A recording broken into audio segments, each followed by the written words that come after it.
नमस्कार, मैं नेहा मोदी और आप देख रहे हैं टी न्यूज राजस्थान।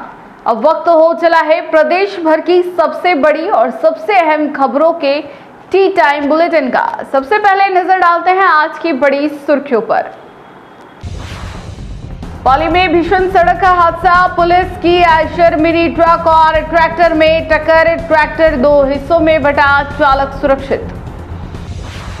खो नागौरियान अग्निकांड के पीड़ितों से मिले कांग्रेस नेता, 8 मृतकों के परिजनों को 1-1 लाख रुपए की सहायता। धौलपुर में अपराध पर सख्ती, एसपी विकास सांगवान ने लंबित मामलों के त्वरित निस्तारण और वांछित अपराधियों की गिरफ्तारी के दिए निर्देश। अब समाचार विस्तार से। पाली जिले के जैतपुर थाना क्षेत्र में पुलिस की आयशर मिनी ट्रक और ट्रैक्टर के बीच जोरदार टक्कर हो गई। हादसे में ट्रैक्टर 2 हिस्सों में बट गया, जबकि मिनी ट्रक रपट से नीचे झाड़ियों में जा घुसी। राहत की बात यह रही कि दोनों चालक सुरक्षित बच गए। पाली से सुरेश पवार की यह रिपोर्ट। हादसा जैतपुर थाना क्षेत्र के बस्सी गांव के पास स्थित रपट पर हुआ। बताया जा रहा है कि बैरिकेड से भरी पुलिस की आयशर मिनी ट्रक जोधपुर से जालौर जा रही थी। इसी दौरान ट्रैक्टर से उनकी भिड़ंत हो गई। टक्कर इतनी तेज थी कि ट्रैक्टर 2 हिस्सों में बट गया, जबकि मिनी ट्रक रपट के नीचे से उतरकर झाड़ियों में जा घुसी। हादसे में दोनों वाहन चालक बाल बच गए। सूचना पर पुलिस मौके पर पहुंची और मामले की जांच शुरू कर दी। जयपुर के खो नागौरियान क्षेत्र में हुए दर्दनाक अग्निकांड से प्रभावित परिवारों से मिलने राजस्थान प्रदेश कांग्रेस कमेटी अल्पसंख्यक विभाग की टीम पहुंची। इस हादसे में 8 लोगों की मौत के बाद कांग्रेस नेताओं ने पीड़ित परिवारों का दुख साझा करते हुए आर्थिक सहायता भी प्रदान की। जयपुर से जाकिर खान की यह रिपोर्ट। खो नागौरियान में हुए भीषण अग्निकांड से पूरे क्षेत्र में शोक का माहौल है। इस हादसे में 8 लोगों की जान चली गई थी। पीड़ित परिवारों से मिले राजस्थान प्रदेश कांग्रेस कमेटी अल्पसंख्यक विभाग के प्रदेश अध्यक्ष एमडी चौबदार के नेतृत्व में टीम मौके पर पहुंची। प्रतिनिधि मंडल ने परिजनों को सांत्वना दी और हर संभव सहयोग का भरोसा दिलाया। इस दौरान विभाग की ओर से सभी दिवंगतों के परिवारों को 1-1 लाख रुपए की आर्थिक सहायता राशि भी प्रदान की गई। नेताओं ने कहा कि इस दुख की घड़ी में कांग्रेस परिवार पीड़ितों के साथ मजबूती से खड़ा है।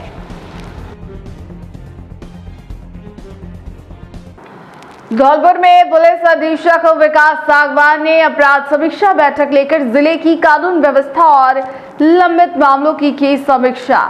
एसपी ने 60 और 90 दिन से लंबित प्रकरणों के त्वरित एवं गुणवत्तापूर्ण निस्तारण के निर्देश दिए।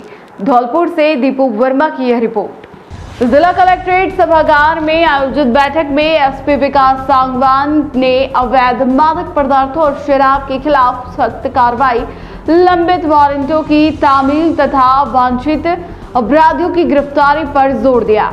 उन्होंने एसजेएमएस पोर्टल पर लंबित एफआईआर और चालानों को समय पर अपलोड करने, आमजन की शिकायतों का संवेदनशीलता से निस्तारण करने और सड़क दुर्घटनाओं में कमी लाने के लिए विशेष अभियान चलाने के निर्देश दिए।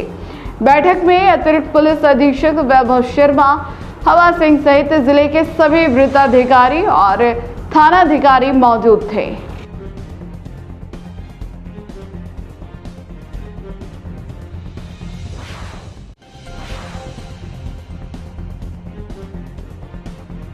पाली जिले के मारवाड़ जंक्शन थाना क्षेत्र के आउवा गांव में हुए जानलेवा हमले के मामले में पुलिस को बड़ी सफलता मिली है। पुलिस ने मुख्य आरोपी राहुल राजपुरोहित को गिरफ्तार कर न्यायालय में पेश किया, जहां से उसे जेल भेज दिया गया।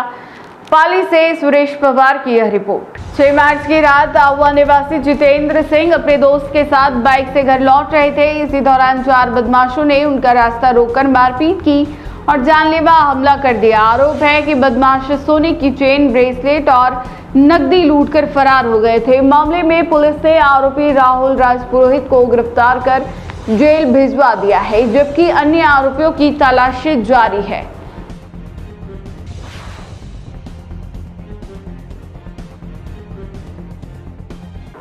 पारंपरिक ऊर्जा स्रोतों को बढ़ावा देने के लिए समृद्ध भारत अभियान के निदेशक सीताराम गुप्ता ने प्रधानमंत्री को पत्र लिखकर राष्ट्रीय पुरस्कार योजना शुरू करने का सुझाव दिया है। उनका कहना है कि सोलर ऊर्जा, बायोगैस और इंडक्शन चूल्हों के आर्थिक उपयोग में पेट्रोलियम उत्पादों पर निर्भरता कम होगी और पर्यावरण संरक्षण को बढ़ावा मिलेगा। भरतपुर से रामेश्वर फौजदार की यह रिपोर्ट। पत्र में सुझाव दिया गया है कि सोलर, बायोगैस और इंडक्शन चूल्हों का सार्वजनिक उपयोग करने वाले गांव, वार्ड, कॉलोनी और नगर निकायों को केंद्र सरकार की ओर से प्रोत्साहन पुरस्कार दिए जाए। साथ ही राष्ट्रीय, राज्य और जिला स्तर पर भी लाखों रुपए की पुरस्कार राशि रखकर पारंपरिक ऊर्जा अपनाने वालों को सम्मानित किया जाए। गुप्ता का मानना है कि इससे स्वच्छ ऊर्जा के उपयोग को बढ़ावा मिलेगा और देश का आयात खर्च भी कम होगा। में जो संकट आया हुआ है उससे भारत भी प्रभावित हुए बगैर रह नहीं सकता है। ईरान और अमेरिका के उस युद्ध की वजह से एनर्जी का बहुत तगड़ा क्राइसिस आया है और इसके हमको एक कोई परमानेंट जो समाधान है वो ढूंढने पड़ेंगे। लेकिन मैं ये दावे के साथ कह सकता हूँ कि परमानेंट समाधान है वो बहुत ईजी है, लेकिन ये अभियान के रूप में हमको चलाने पड़ेंगे और इससे बड़ा तगड़ा फायदा हो जाएगा और हमको फिर कभी भी तकलीफ नहीं होगी।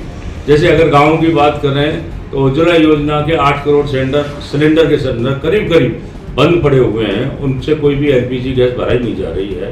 तो वहाँ पर तो हम बायोगैस का काम शुरू कर दें, एक युद्ध स्तर पर कर सकते हैं हम। तो मवेशियाँ हमारे यहाँ बहुत हैं। दूसरा काम ये हो सकता है कि जो मवेशियाँ हैं उनसे तो बायोगैस का काम भी शुरू हो जाएगा, खाना भी पक जाएगा, लेकिन सैलरी है वो हमारे प्राकृतिक खेती के काम में आएगी। शहर की जहाँ तक सवाल है, रूफटॉप सोलर को हमको एक अभियान के रूप में बनाएं। आज बगैर किसी अभियान में भी करीब 500 मेगावाट आज रूफटॉप सोलर पैदा हो रही है राजस्थान में। और राजस्थान सबसे बड़ी स्टेट है क्योंकि 365 दिन में 300 दिन यहाँ सूरज निकलता है। तो मैं दावे के साथ कह सकता हूँ कि अगर अपन सोलर एनर्जी पैदा कर देते हैं तो ना तो हमको कोल की ज़रूरत पड़ेगी, ना हमको इंजीनियर्स की ज़रूरत पड़ेगी, ना तो हमको लाइन की ज़रूरत पड़ेगी। एक काम तो ये हो जाएगा। धौलपुर में 22 जून को निकलने वाली भगवान परशुराम शोभा यात्रा को लेकर तैयारियां तेज हो गई है। शोभा यात्रा समिति ने बड़ी बसेड़ी, सरथुथुरा और हाउसिंग बोर्ड क्षेत्र में जनसंपर्क कर लोगों से अधिक संख्या में शामिल होने की अपील की। समिति ने बताया कि शोभा यात्रा में कई संत, महात्मा और विशिष्ट अतिथि शामिल होंगे। वहीं आयोजन को सफल बनाने के लिए विभिन्न समितियां व्यवस्थाओं में जुटी हुई है। धौलपुर जिले के दीपू वर्मा की यह रिपोर्ट। 22 जून को आयोजित होने वाली भगवान परशुराम शोभा यात्रा के लिए समिति द्वारा व्यापक जनसंपर्क अभियान चलाया गया।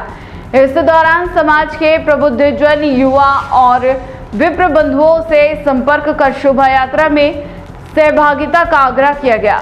समिति के अनुसार यह आयोजन समाज की एकता और सनातन संस्कृति का प्रतीक है। शोभा यात्रा में पूज्य पागल दास महाराज, कथावाचक देवकी नंदन महाराज और भाजपा प्रदेश उपाध्यक्ष मुकेश दादित सहित कई विशिष्ट अतिथि शामिल होंगे। समिति ने सभी धर्म प्रेमी नागरिकों से परिवार सहित शोभा यात्रा में शामिल होने की अपील की है। 22 जून को धौलपुर में परशुराम जयंती के भव्य समारोह में मैं साथियों सहित उपस्थित रहूंगा। मेरा आप सबसे निवेदन है कि अधिक से अधिक संख्या में पहुंचकर इस यात्रा को सफल बनाएं। आओ धौलपुर चले। धन्यवाद। सभी सनातनियों को मेरा प्यार भरा राधे राधे। मैं आ रहा हूं धौलपुर मचकुंड पे 22 तारीख को, 22 जून शाम 4 बजे, जहां भगवान परशुराम की शोभा यात्रा होगी और उसमें सम्मिलित होने का सौभाग्य हमको मिलेगा।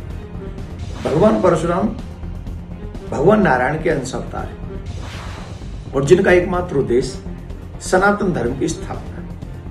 हम सभी भारतवासियों को उनके पद चिन्हों पर चलकर सनातन धर्म को अपने जीवन में स्वीकार करना चाहिए और सनातन धर्म की रक्षा करनी चाहिए। उसी उद्देश्य के साथ मैं धौलपुर आ रहा हूं। पाली जिले के रानी रेलवे स्टेशन के पास एक दर्दनाक हादसे में चलती रेणकपुर एक्सप्रेस से गिरने पर एक यात्री की हो गई मौत। मृतक की पहचान ओगर राम जड़वा चौधरी निवासी रामाजी गुड़ा के रूप में हुई है।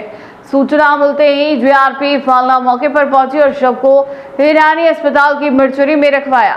पाली से सुरेश पवार की यह रिपोर्ट। मिली जानकारी के अनुसार ओगड़राम मुंबई से सोमेश्वर की ओर रणकपुर एक्सप्रेस में सफर कर रहे थे।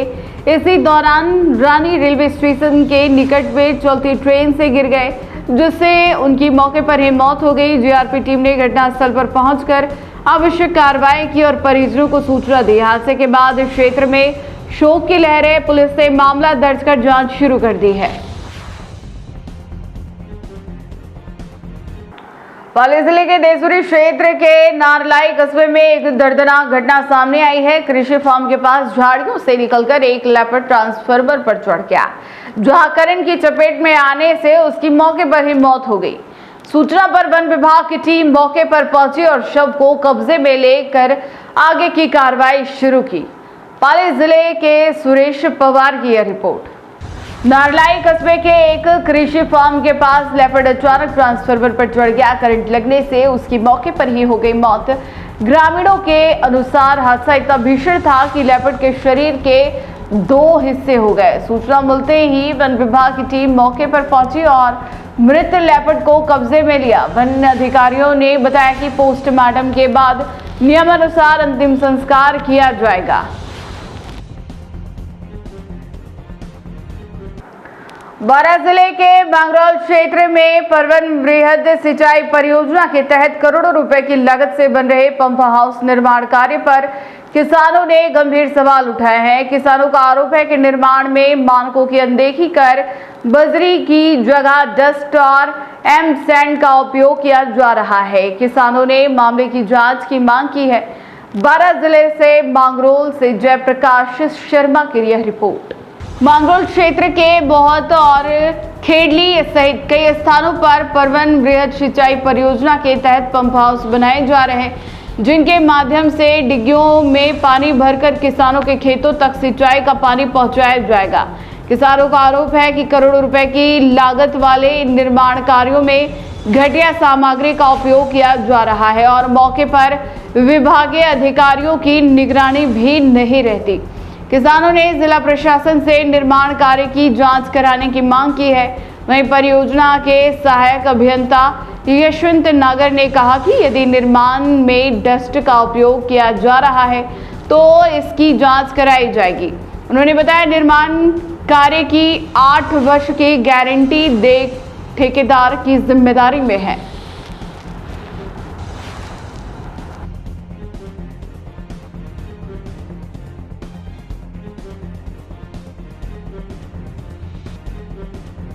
जयपुर नगर निगम के वार्ड नंबर 17 में गंदगी और बदहाल सफाई व्यवस्था को लेकर स्थानीय लोगों में नाराजगी देखने को मिल रही है। लोगों का कहना है कि क्षेत्र में लंबे समय से सफाई नहीं होने से हालत खराब हो गए हैं। जयपुर से उमर पठान की यह रिपोर्ट। खजाने वालों का रास्ता और दर्जियों का चौराहा क्षेत्र में जगह जगह फैली गंदगी लोगों के लिए परेशानी का सबब बनी हुई है। स्थानीय निवासियों का आरोप है कि नियमित सफाई नहीं होने से क्षेत्र में बीमारी फैलने का खतरा बना हुआ है। लोगों का कहना है कि चुनाव के समय विकास और सुविधाओं के बड़े बड़े दावे किए जाते हैं, लेकिन बाद में उनकी समस्याओं पर ध्यान नहीं दिया जाता। क्षेत्रवासियों ने नगर निगम और जनप्रतिनिधियों से जल्द सफाई व्यवस्था सुधारने और क्षेत्र की समस्याओं का समाधान करने की मांग की है। अब देखना होगा कि जिम्मेदार अधिकारी इस और कब तक कार्रवाई करते हैं। भैया आप बता सकते हैं ये सफाई होती है या नहीं होती है, ये हमेशा ऐसी रहता है गंदगी का होती है। तो ये गली कभी साफ हुई नहीं हुई है, नहीं होती साफ। तो ऐसा लगता है कि महामारी बीमारी जो फैलने का अंदेशा तो बना ही रहता होगा। अब आम पब्लिक के अंदर ये क्या मैसेज पहुंचता है, इससे बीमारी फैलने का अंदेशा है या नहीं है? अब आप देख सकते हैं इस बात के लिए ये भैया का कहना है कि वहाँ बीमारी फैलने का अंदेशा, सफाई तो होती है पर उस हिसाब से नहीं होती जहाँ लोगों को सुविधा पहुँच सके, गंदगी से बच सके। बयाना कस्बे में सिख पंथ के 5वें गुरु श्री गुरु अर्जुन देव जी का शहीदी दिवस श्रद्धा और भक्ति भाव के साथ मनाया गया। इस अवसर पर गुरुद्वारे में धार्मिक एवं सांस्कृतिक कार्यक्रमों का आयोजन हुआ, जिसमें बड़ी संख्या में श्रद्धालुओं ने भाग लिया। बयाना से राजीव झालानी की यह रिपोर्ट। बयाना के मुख्य गुरुद्वारे में आयोजित कार्यक्रम के दौरान शब्द कीर्तन, गुरु ग्रंथ साहिब का पाठ और सुखमणि साहिब के पाठ का आयोजन किया गया। संगत ने गुरु अर्जुन देव जी के बलिदान को याद करते हुए श्रद्धांजलि अर्पित की। कार्यक्रम के बाद श्रद्धालुओं को हलवा, चना प्रसाद और शीतल शरबत वितरित किया गया। इस दौरान महिलाओं सहित बड़ी संख्या में श्रद्धालु मौजूद रहे और धार्मिक कार्यक्रमों में उत्साहपूर्वक भाग लिया। आज ऐसे दीन दयाल सतगुरु पंचम पातशाह जी शहीदां दे सरदार नामदेव बोध सांधी दे कुंज पंचम पातशाह श्री गुरु अर्जन देव जी महाराज जी का शहीदी गुरपुरब दिहाड़ा मनाया गया बयाना गुरुद्वारे विच, जिस विच सुखमनी साहिब जी के पाठ, शबद कीर्तन, कथा विचार होए उपरांत शरबत का अटुट लंगर वरताया गया। ते समूह साथ ने बड़े धूमधाम के नाल शहीदी गुरपुरब मनाया। वाहिगुरु जी का खालसा, वाहिगुरु जी की फतेह। कोटा में लोकसभा में विपक्ष के नेता राहुल गांधी का छात्र संवाद कार्यक्रम चर्चा का विषय बना रहा। कार्यक्रम की सफलता पर कांग्रेस नेता प्रहलाद गुंजल ने विद्यार्थियों और सहयोगियों का आभार जताया है। गुंजल ने इसे ऐतिहासिक बताते हुए शिक्षा व्यवस्था में बदलाव की जरूरत पर जोर दिया। कोटा से ब्रजराज मीणा की यह रिपोर्ट। कोटा में आयोजित राहुल गांधी के छात्र संवाद कार्यक्रम में बड़ी संख्या में विद्यार्थियों की मौजूदगी देखने को मिली। कांग्रेस नेता प्रहलाद गुंजल ने कहा कि छात्रों की भारी भागीदारी देश की शिक्षा व्यवस्था में सुधार की मांग को दर्शाती है। गुंजल ने बताया कि कार्यक्रम को सफल बनाने के लिए पिछले 4 दिनों में हजारों विद्यार्थियों से संपर्क किया और 54 बसों के जरिए करीब 2000 छात्रों को कार्यक्रम स्थल तक पहुंचाया गया। उन्होंने कहा कि राहुल गांधी ने छात्रों के बीच पहुंचकर उनकी समस्याओं को सुना और शिक्षा प्रणाली में व्यापक बदलाव की आवश्यकता पर बात की। वहीं विद्यार्थियों ने भी केंद्र सरकार और मौजूदा एजुकेशन सिस्टम को लेकर अपने सवाल और चिंताएं सामने रखी। राहुल गांधी जिंदाबाद, जिंदाबाद, जिंदाबाद। राहुल तुम संघर्ष करो, हम तुम्हारे साथ हैं। राहुल तुम संघर्ष करो, हम तुम्हारे साथ हैं। पीर के मेंबर कहाँ मिलेगा? बीजेपी के बारे में। पीर के मेंबर कहाँ मिलेगा? बीजेपी के बारे में। पीर के मेंबर कहाँ मिलेगा? बीजेपी के बारे में। राहुल गांधी जिंदाबाद, जिंदाबाद, जिंदाबाद। जिंदाबाद, जिंदाबाद, जिंदाबाद। गांधी जिंदाबाद, जिंदाबाद, जिंदाबाद। राहुल गांधी जिंदाबाद, जिंदाबाद, जिंदाबाद।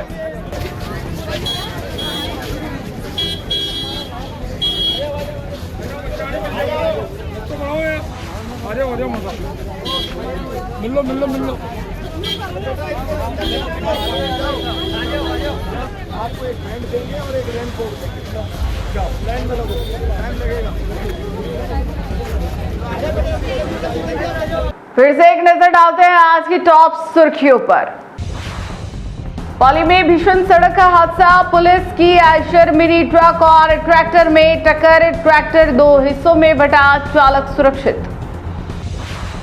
खोनागोरिया अग्निकांड के पीड़ितों से मिले कांग्रेस नेता, 8 मृतकों के परिजनों को 1-1 लाख रुपए की सहायता। धौलपुर में अपराध पर सख्ती, एसपी विकास सांगवान ने लंबित मामलों के त्वरित निस्तारण और वांछित अपराधियों की गिरफ्तारी के दिए निर्देश।